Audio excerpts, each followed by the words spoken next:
Class 8 प्रश्नावली 3.2 चलिए देख लेते हैं। पहला सवाल क्या है, समलम ABCD में समलम चतुर्भुज दी हुई है ABCD, कोण A जो है 100 डिग्री की है और कोण B जो है 110 डिग्री की दी हुई है। शेष दोनों कोणों की माप क्या होगी। हम जानते हैं कि चतुर्भुज के चारों कोणों का योगफल जो है 360 डिग्री होती है। अगर मान लिया जाए ये चतुर्भुज है तो इसके चारों कोणों का योगफल 360 डिग्री होगा, जिसमें दो कोण दिया हुआ है और साथ ही समलम चतुर्भुज के किसी एक युग्म के दो कोणों का योग 180 डिग्री होता है। एक युग्म यानी कोण A और C एक युग्म हो गया, B और D एक युग्म हो गया। तो अगर 110 ये दोनों मिलकर के 180 होना चाहिए, तो 110 अगर ये दी हुई है तो ये 70 डिग्री का हो जाएगा। यहाँ पे 100 डिग्री दी हुई है तो कोण D जो है 80 डिग्री की हो जाएगी। बस यही हमारा पहला क्वेश्चन नंबर 1 था। एक युग्म जो है हमेशा जो है 180 डिग्री के होना चाहिए, तो आमने सामने वाले कोण मिल करके 180 पूरने के लिए यहाँ 110 अगर दी हुई है तो दूसरा ऑटोमेटिक 80, ये जो है 100 डिग्री की दी हुई है, ये जो कोण थी 100 डिग्री है तो ये 80 डिग्री हो जाएगा और 110 डिग्री है तो ये 70 डिग्री हो जाएगा। पहला क्वेश्चन यही था। चलिए क्वेश्चन नंबर 2 देख लेते हैं इसी एक्सरसाइज का।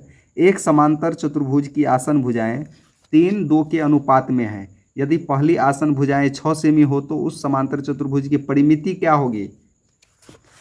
चलिए इसको भी इस तरह से सोल्व कर। समांतर चतुर्भुज दी हुई है और 3:2 के अनुपात में। देख लीजिए ये एक समांतर चतुर्भुज है ABCD और आसन भुजाएं, ये आसन है इसके, ये आसन है इसके, 3:2 में दी हुई है।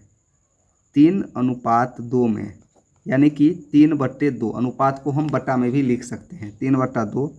अगर इसका मान 6 सेमी दी हुई है तो ये भी, ये अगर दुगुना हुआ है तो ये भी 2 दूना 4, क्योंकि यहाँ पे देख सकते हैं यदि पहली आसन भुजा 6 सेमी हो, यहाँ पे अनुपात में दी हुई है, बाद में उसका मान भी दे दी है, यानी ये दुगुना हुआ है तो ये भी, यानी ये 6 है तो ये भी 6 है और ये 4 है तो ये 4 हो गया। अब जो है परिमिति बराबर फॉर्मूला आता जो है, परिमिति बराबर सभी भुजाओं का योग, तो 6 + 6 + 4 + 4, 6 × 6 = 12, 8 = 20। ये जो है सेमी में दी हुई है तो सेमी में आंसर हो गया।